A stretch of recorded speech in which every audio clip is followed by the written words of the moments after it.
Welcome back to the Weekend Warrior Show Recap Podcast. I'm TyJon Charlie. Going to be talking about my shows this last month. Had quite a few, kind of been adding up, and I've been procrastinating as always. That's kind of the name of my game. But excited to talk about a lot of these. I have like I said, a lot to go through. So buckle in if you're into this sort of thing. It's not a guest podcast, of course. Suck.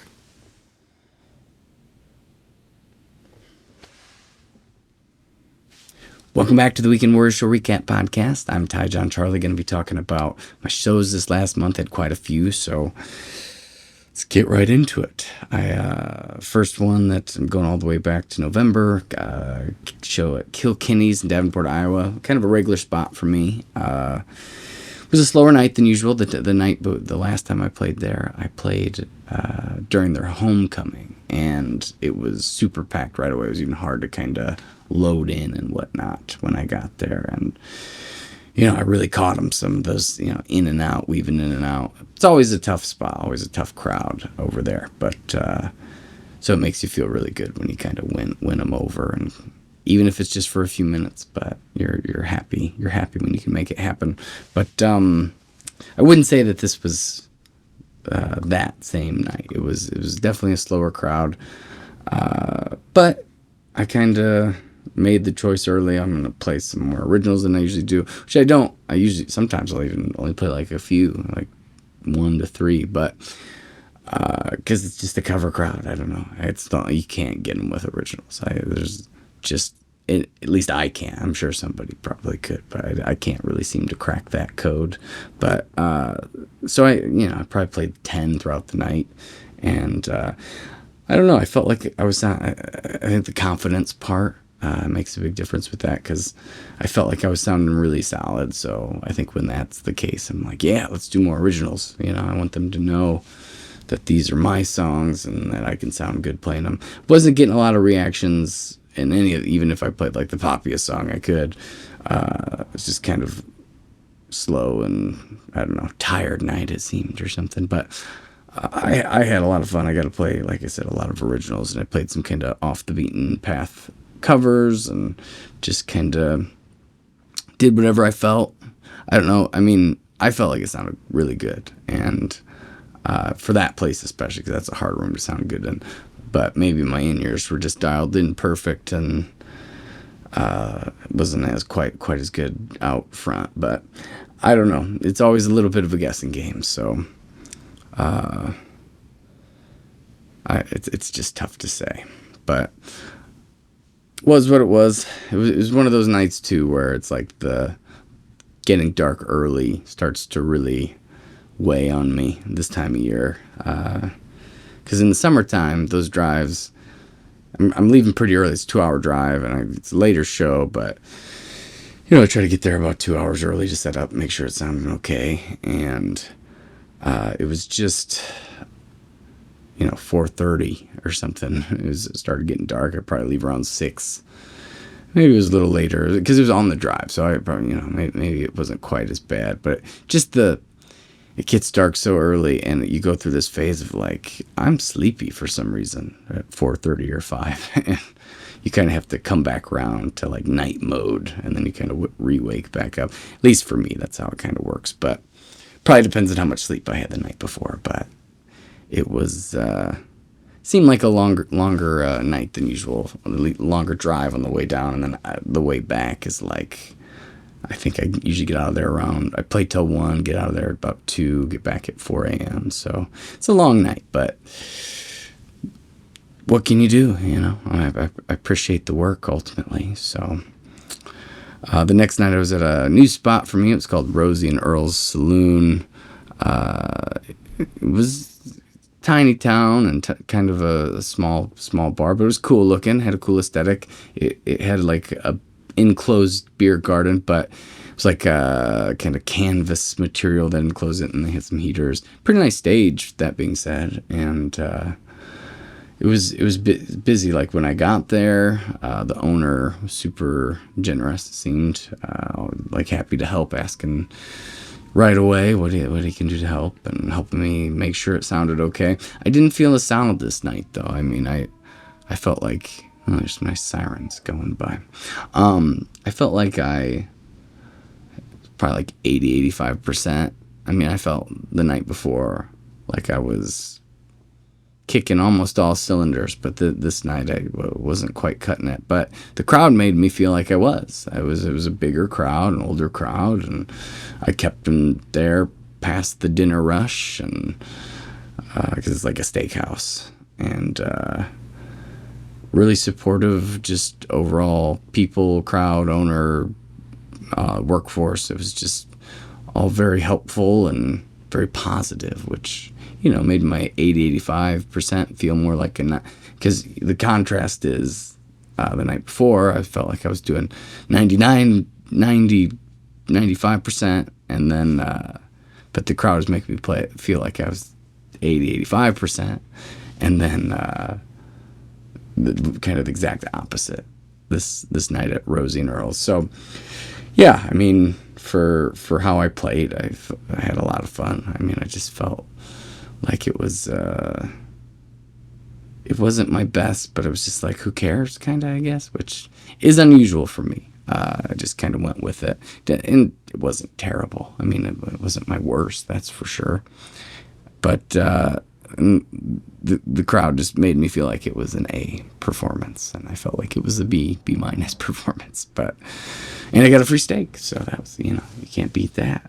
They looked delicious. I mentioned something about, oh, this smelled really good earlier, and I was like, oh, we got one left, you know. So I gotta take that home, and good solid meal. The next show, I was kind of struggling this week in general because I couldn't get that Friday after Thanksgiving filled, and I usually throw it on my open dates the Black Wednesday. I mean, I'm kind of indifferent to it if I play it, because I know that night's not usually about me. It's usually just about people, you know, Blackout Wednesday, I should say, because people are just focusing on catching up and stuff. But I picked up this last minute show on Wednesday and Friday that week, so, you know, I was very happy about that. So that made November a lot busier than I think originally. I had 7 shows, and that bumped me up to 9. So, which is still, for what I've been having, pretty slow month. But yeah, it was just last minute. This place in Chinoa called Obi's Cerveceria, and it was this giant place. I'd never really heard of it. I think it's kind of newer, and kind of a guy a little younger than me owns it, and he was super positive, super generous all night. And you walk in, it's this giant, like, kind of like warehouse looking type thing, and there's really just something for everyone there. It was crazy. It was like, well, they had the bar, of course, but it was pour your own, kind of like Pour Brothers, and, well, 4 locations now, I guess. Moline, Champaign, now Bloomington, and Peoria, the Pour Brothers, where you go and you pour your own drinks. So it was like this. It was more electronic, I think. But and then they had a Joe's Pizza. They had a bunch of like arcade games. They had a bunch of like just bar games, like the foosball, or I can't think of what some of them are called. But they had a driving range with one of those electronic like things you hit the ball into. It just, they had like video games, you know, a lot of stuff that doesn't really do it for me necessarily, but it was like something for everyone. The music they had a bunch of TVs with different sporting events and other things going on.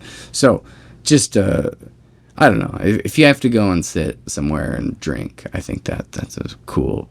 For me, I just get so bored because I'm not a big drinker, so I go. It's nice to have something to do, I guess, when you go to those types of places. But anyway, wasn't really sure what to expect, and I was like kind of worried about the sound. I decided to kind of do my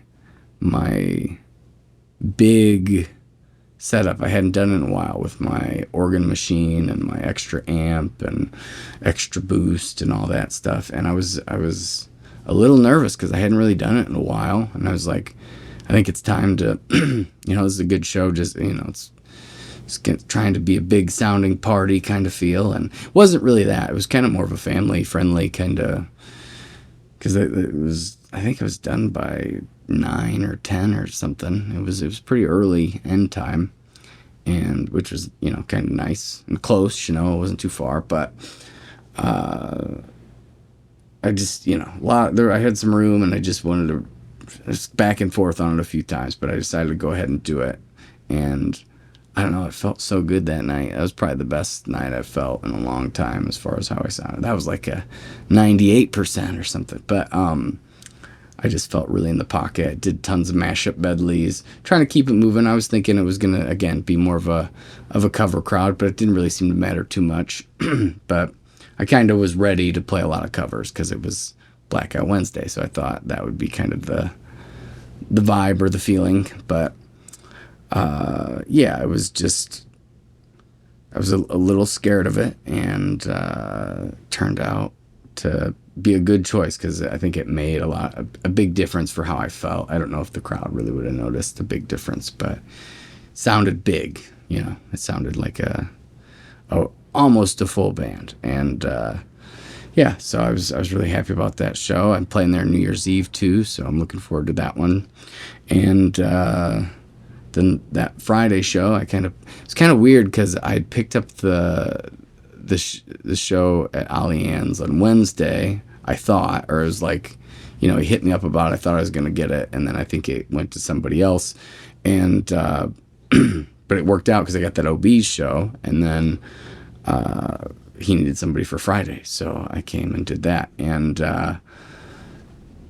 wasn't a busy night for most of the night. It was pretty slow all night, and I was having a couple sound issues. I had a broken pedal. It was a 4-hour set, and it was just kind of slow. And I really felt like playing guitar. Like I ended up doing a lot of like extra jams on stuff and kind of going off on little tangents here and there.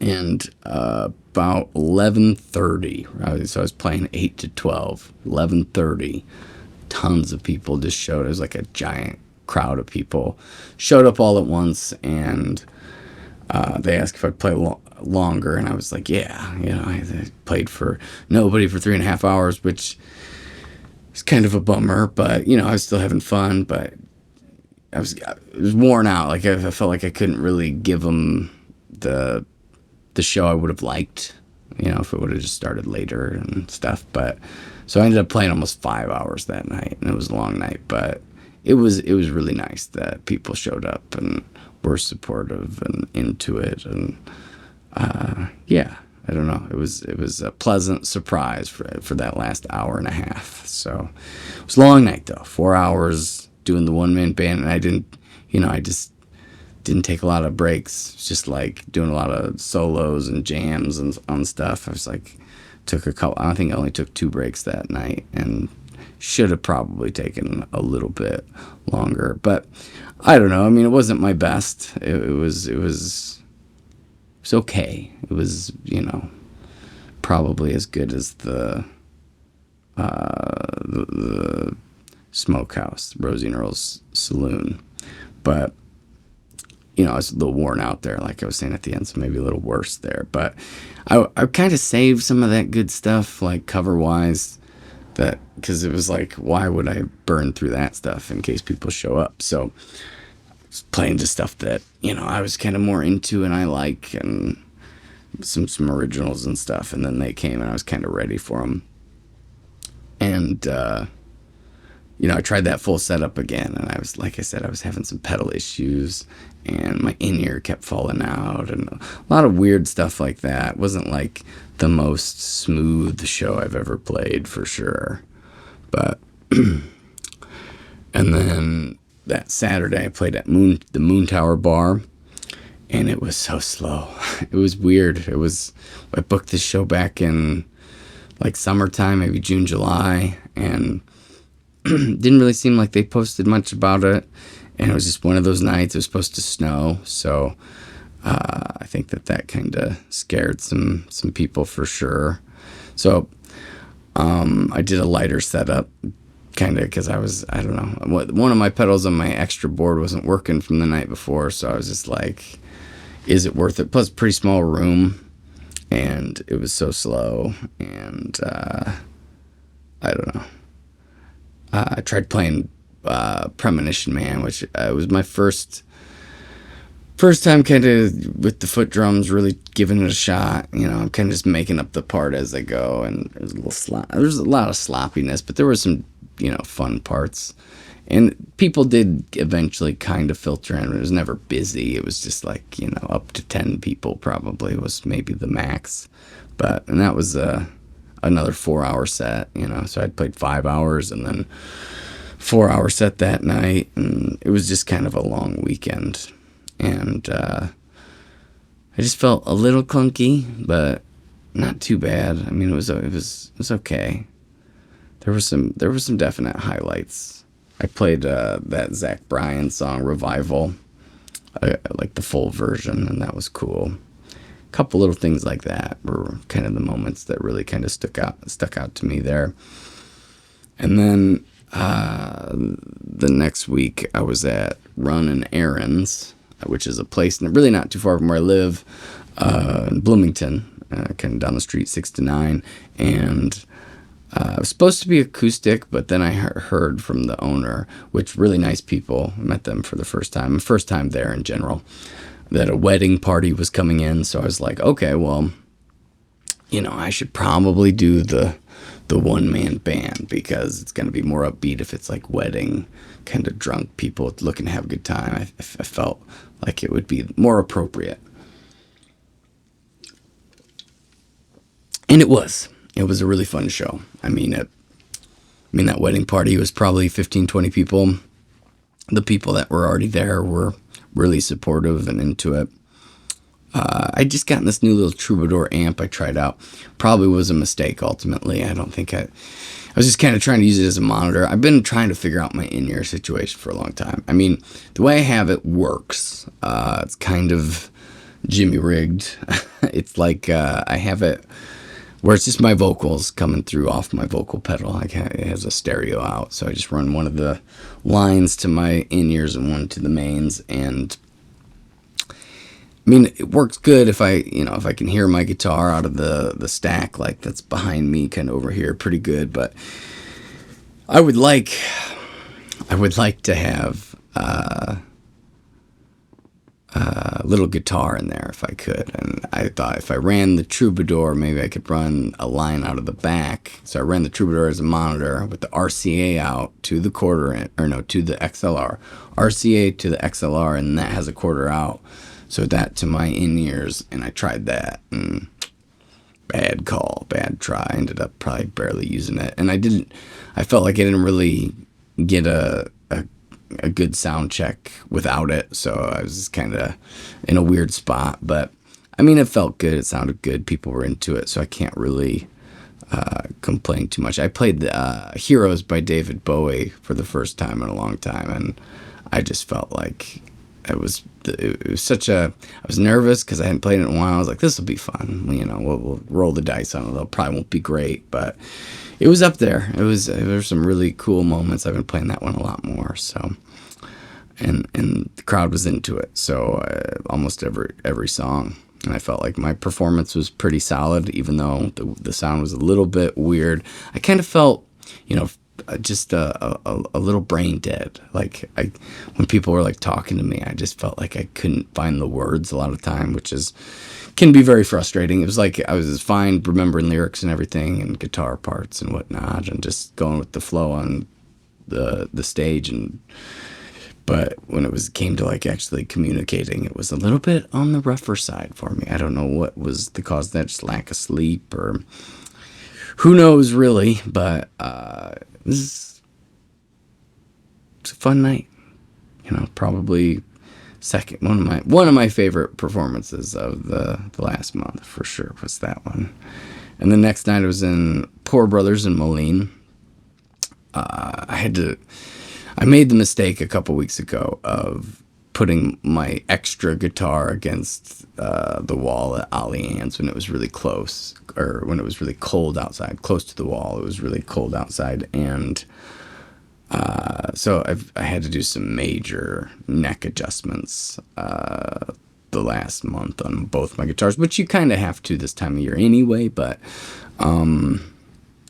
it was unfortunate because that night it was not feeling great. The action was just too high. And then I tried to adjust it a little bit lower, and then it was a little twangy, and I kept going back and forth.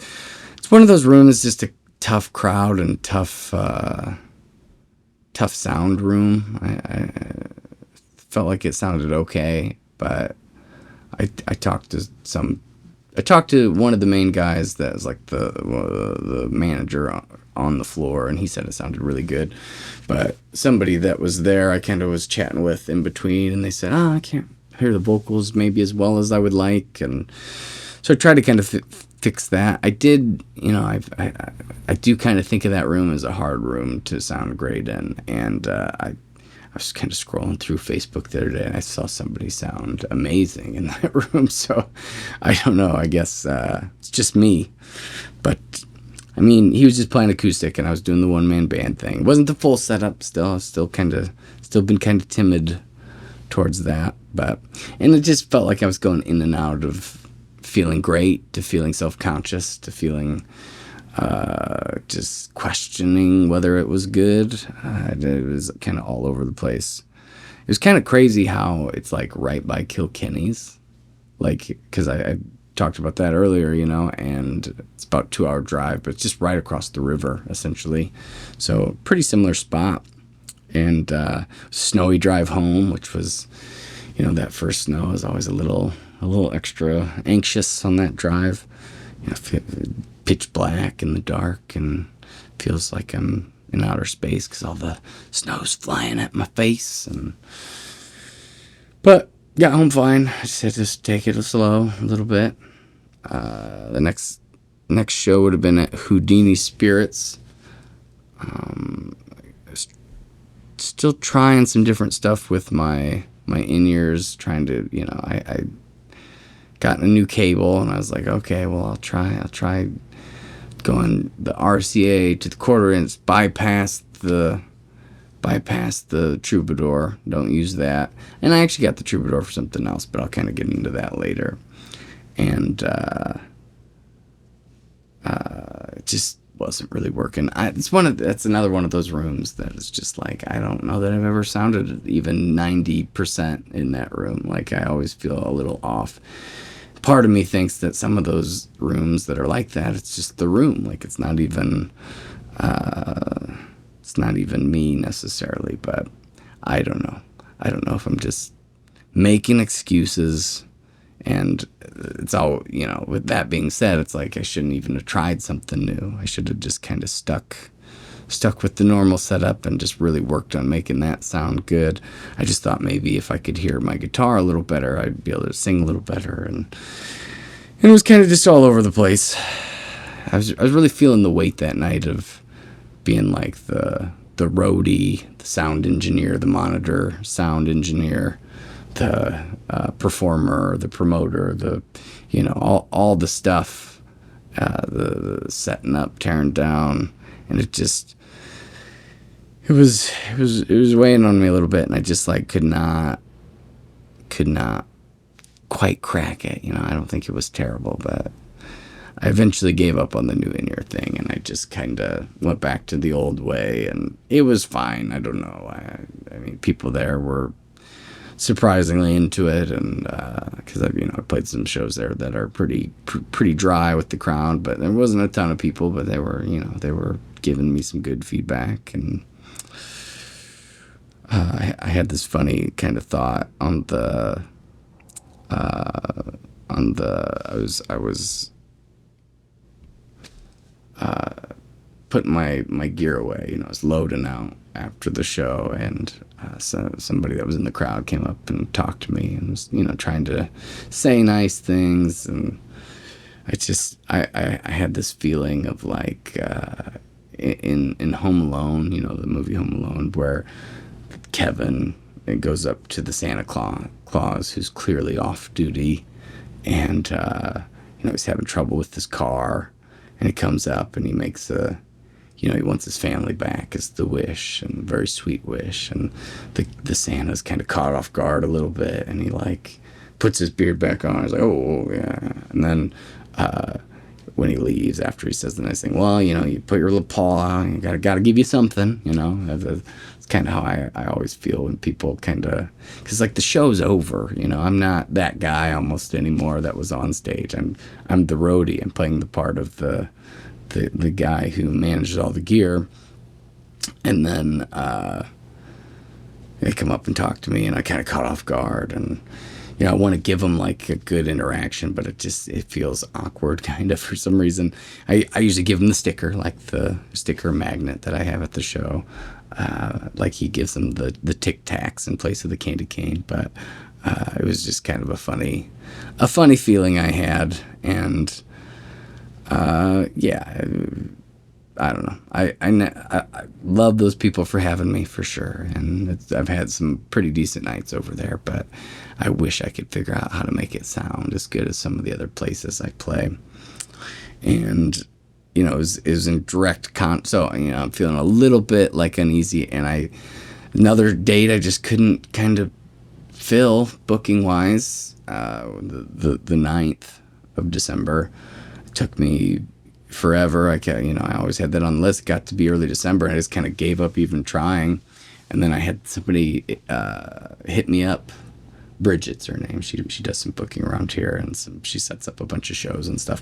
And she hit me up and said they needed somebody for a 1-year anniversary party at this place called Shake It Up. I was like, well, yeah, definitely. But I was feeling like, from the night before, a little more anxious, self-conscious. Like, I hope I do good. Like, I hope it'll be better than, the previous night.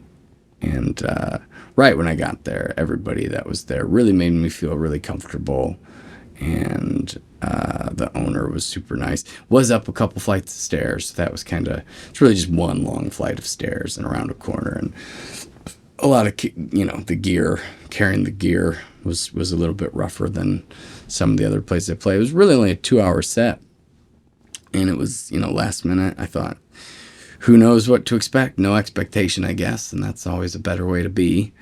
And I just felt really solid. I felt really good. There was a good little crowd up there. I mean, it's kind of a small space, but it was like everybody was pretty into it and giving me a lot of energy back. And I did a lot of medleys. I kind of condensed all the kind of highlights of a lot of the sets I normally do, because and kind of shortened some songs to get to places quicker, and cut songs out and added others, and just some of the medleys, mashups I do. But it was like I was doing all the things that I normally do, and just getting a really, really fun reaction from the crowd, and got pretty busy there towards the end. So I ended up playing another extra hour show, and so 3 hours, 2 hours turned into 3 hours. Hopefully I'll be back there quite a bit. It seemed like the owner would be into that, possibly. So it just seemed like a good group of people. Food was good too. So yeah, it was pretty great show. So you just see all sides of it. That's for sure. Playing so many shows that, and I think I'm up to 13 or 14 for December. So I'll see a full spectrum. I'm sure I'm halfway through now. So and then I had this last Sunday. I had a Christmas show. That's what it was, at the Uptown Station. So I've been kind of working out my Christmas set. I pretty much just play all the generic kind of, because essentially it's just kids standing in line to see Santa Claus, and they just like to have some music to kind of entertain while you're waiting. So yeah, I try to have fun with that. I mean, it's fun to get the kids get excited when I play Jingle Bells and all those silly Christmas songs. I kind of stick to the pretty generic ones. I do like Jingle Bells, Winter Wonderland, Rudolph the Red-Nosed Reindeer, Jingle Bell Rock. It's more of a, kind of a fun one for me, but it's harder, definitely. A lot of these other ones are just kind of like 4 quarters. But a lot of songs like that. I do some instrumentals. I do a couple Charlie Brown Christmas tunes, Carol of the Bells, Silent Night, like songs like that. Little Drummer Boy is always a fun one for me. I kind of been working on a different arrangement of that. So, it's just whatever. It's a fun little thing for the kids. So, what wasn't anything too crazy, but I did book a sound gig that night. I was a little flustered setting up at that because I was like, I had to have everything ready to go for the sound gig after. I got there a little bit later than I wanted. And it's like you do second floor parking garage, unload your car, go repark your car, come back, load your stuff into the elevator, go down, then out of the elevator, get everything out. But you have to do it all in one little pass, and then load it from there all the way to the other, across the train station. Just a little bit of a convoluted setup, and yeah, so it was sweating a little bit, and then it was a different spot than I'd done it previously, and the outlets didn't work, which apparently I just missed that in the email. Apparently they told, but it was like kind of weird where they had it. It was like across the station, so I was like worried somebody would trip. Just had to tape it down and hope for the best, I guess. And this was, I was saying earlier, I got that Troubadour. This is one of the reasons why I have a couple little Christmas shows that I thought would be, this little Troubadour amp has a vocal and a guitar channel. It's 30 watts, nothing crazy. So it was my first time using it. It's used, that I got it used, but that train station can get super loud. So you just have to really watch that. And if I would have brought a bigger setup, I probably didn't need to do the one-man band. I don't know why I do that to myself. It was very unnecessary, but sometimes I feel like I can hide it. Earlier in the day, it's a little bit harder to get kind of up for a show, so it kind of warms me up a little bit quicker, and I could hide behind it a little bit.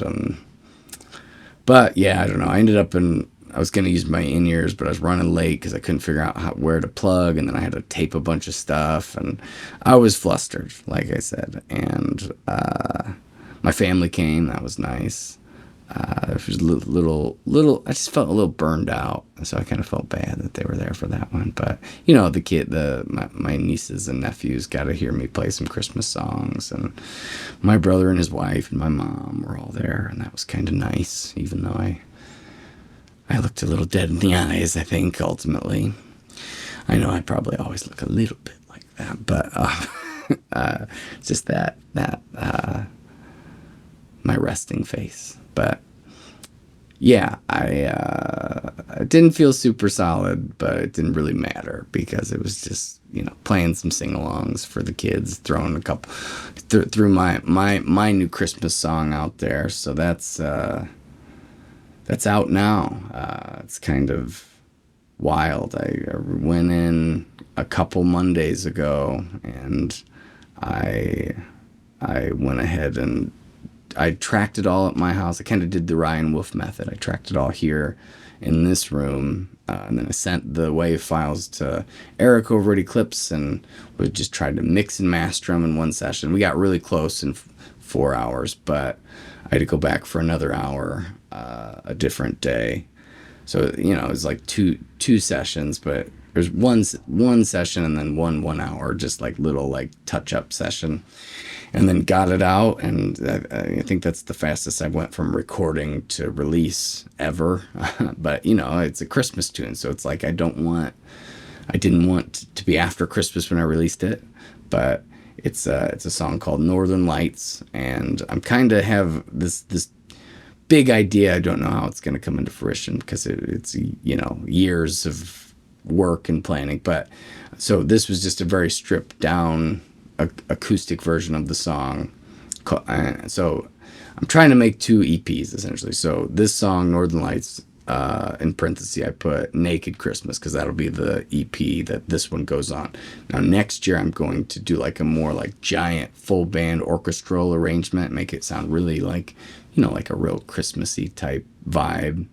And that'll be, the EP will be called Tuxedo Christmas. So it'll essentially be the same song, just with a lot of stuff added on top of it to make it this big epic kind of sound. So, I want to write a Christmas song a year and kind of keep that same trajectory until I have, 10 original Christmas songs in the Naked Christmas and 10 on the Tuxedo Christmas. Pretty ambitious, and like I said, it's very, 10 years later before it would be done. So who knows if I'll ever.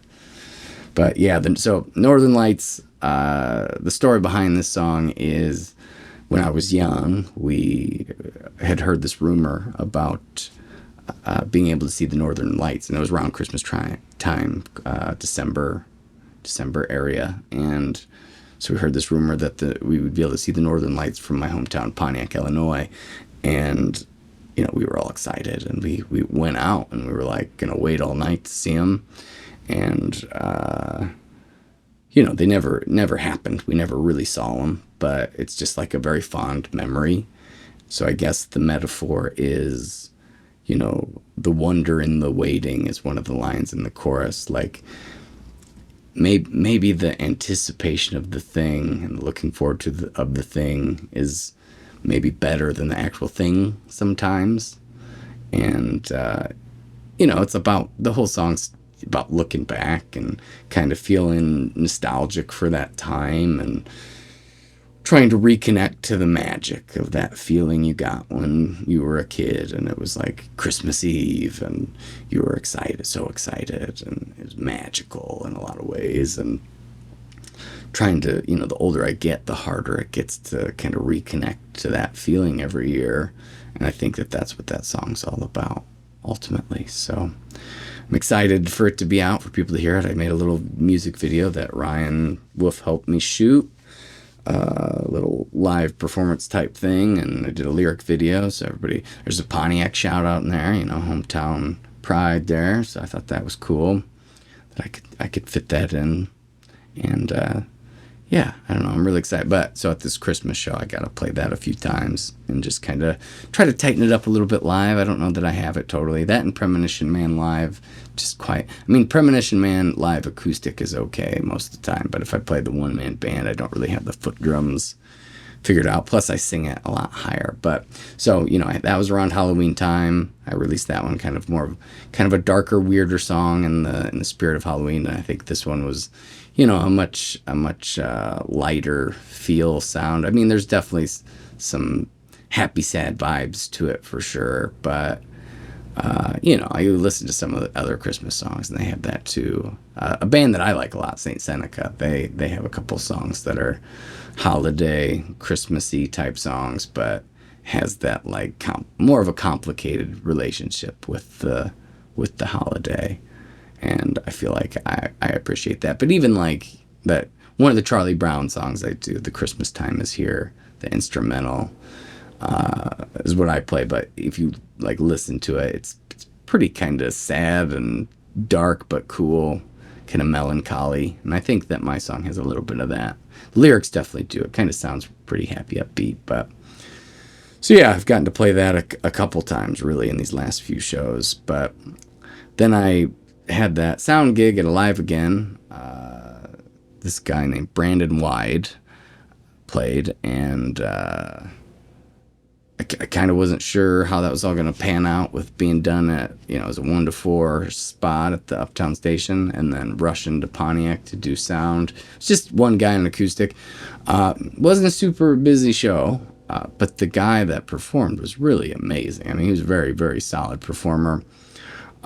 Brandon Wide, I highly recommend you checking him out if you feel so inclined. His live performances were excellent. I like to think I helped a little, but I don't know. I think he would have sounded good in a submarine, in a tin can. He very, very solid performer, and just a nice guy. I mean, he was pretty generous and being that good. I've done 2 sound gigs over there, and both the people were very inspiring. The Lead Ways guy from American Idol and this Brandon Wide guy, both just really, really solid performers. And it's kind of inspiring, but also kind of like daunting when you see somebody like that.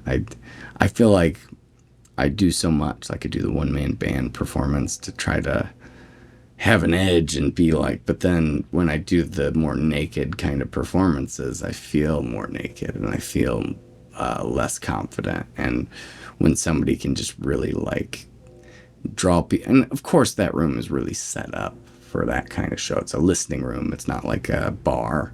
So, and those people over there at Steve and Mike at Alive Again, I mean, they're all about that kind of vibe and just good positive energy and just, I don't know, good people. And I'm always excited to do stuff over there. And the next night I ran the open mic. So I was there twice, and it was, well, I've ran the open mic there twice as well. And this was, more people showed up to watch, more people showed up to play.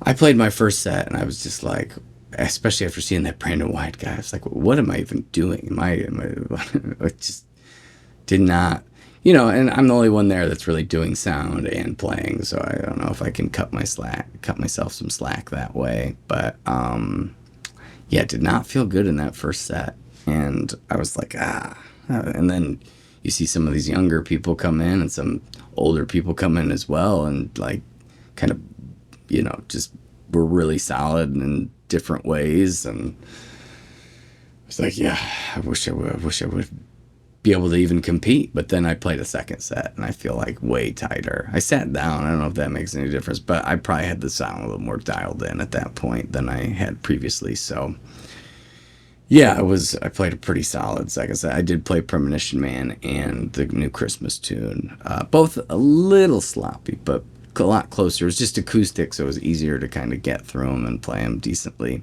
But so I was kind of excited. And then there was a couple familiar faces. Ryan Baum, the sheriff of Pontiac, he comes and plays, and he's this big country guy, big booming country voice, and he does a lot of fun covers that I like the musicians he plays a lot. And there was a new kid, I think his name was Aaron Newsom, I believe. Really, really great singer, up and comer named Kyle, who he's gotten better every time, and that's always awesome to see. Somebody keeps coming back, but keeps not just staying like static, getting better. And then there was this older band from Pontiac. I'd seen them around. I think they're called She Said or something like that. Karen and Mona, I believe, are the people in that group. And I don't know that I've ever really seen them perform, or if I had, it never really was the right situation. But they sounded really, really solid. I mean, it was like this, they were funny and fun, like really good stage presence. And then the guy, Brandon Wide, played, which was super cool to have him come back. And it was probably about as big of a crowd. And just, he might even sound better that night. Like he was really like on point. I mean, I was trying to emphasize it with the sound and stuff, but I mean, he was just killing it. And then I think that's about everybody who played. There was one other guy that I think his name was Dan or something, but he was pretty good too. He only played a couple songs, and then I did a third set where I did my Beatles medley, which the people that own it and know me, I mean, I don't know that I was kind of telling them the night before I do a lot of mashups and medleys and stuff, but I don't think they'd ever really seen it. So I was like, it'll be fun to kind of play everybody out with a bunch of Beatles songs and just back to back to back to back. And I did that. And I don't know, I felt a little bit redeemed for that first set being so sloppy, but it's been busy. Like I said, I think I'm 13, 14 shows this month. I picked up a couple extra at the last minute, and pretty wild for December, and January's kind of shaping up too. So, yeah, I don't know. It's good. It's great. I'm glad to be playing a lot. Glad for the work. Glad for the support, and glad the Christmas song is out again. If you feel so inclined, there's a couple music videos. One where it's just the performance style, and then there's one with lyrics if you're curious on the lyrics. And then I got a new single coming out the 19th. I think this is the first time in a long time I've had two songs come out in the same month. So usually I try to space them out a little. So pretty excited about that one. Definitely a different kind of full band sound, but kind of a more upbeat, happier sounding tune than, and the Northern Lights one as well is kind of more of an upbeat, happier sounding song than my previous one. So I'm happy to kind of get that one kind of in the mix with my other ones, because it went, well, Magic Find Me, which is pretty slow, dark, depressing. Digital Soul, which is a little upbeat, but kind of a weird, definitely not a song for everyone. I think the first one also isn't a song for everyone. Will Magic Find Me. And then the third one was Premonition Man. So all those songs, I mean, that one's dark and kind of slow and weird too. Kind of, like I said, I released around Halloween for those reasons. So it'll be nice to have something kind of more, I won't want to say poppy, because it's not really, it doesn't even have a true chorus, but it's definitely a happier, more upbeat feeling, I guess. The music and stuff, kind of more energetic, and I don't know. So, getting more of a spectrum on my TyJon Charlie page. I mean, I know I got the live album, but the studio recording wise has been, kind of spotty as far as songs that I always, this is my saying, I guess, is that aren't made for everyone. Not everybody's gonna like some of these so far. Specific people I hope will like a lot, because people like me, or that kind of like to dive into the darkness and the depression and all that stuff. I mean, because essentially that's why I write songs, just to get all those things out of me, so they're not just sitting there. To express those things and those questions and concerns and all that stuff. So, but there's probably, if I feel like that, I'm sure there's some people who listen to music that feel that same way. But it'll be nice, like I said, to have more of a spectrum, not just those songs. I won't say that Wings is like a happy song per se, but it's definitely more along those lines. And I still have some other ones that I haven't really gotten to that are a little bit more upbeat and kind of on that side of things. So hoping to get some of those out. But it's always just, what can I do? How can I make it happen? And it's a guessing game, and don't know with the money, and I don't know, it's not cheap to record. I am figuring out the home tracking a little bit better, so hopefully I can get a higher turnaround in some of these songs. The Northern Lights one was the cheapest studio song I've ever done, I think. So, but yeah, I think that's pretty much it. I appreciate, as always, anybody who takes the time to listen, and just talk to you next time. Have a good one.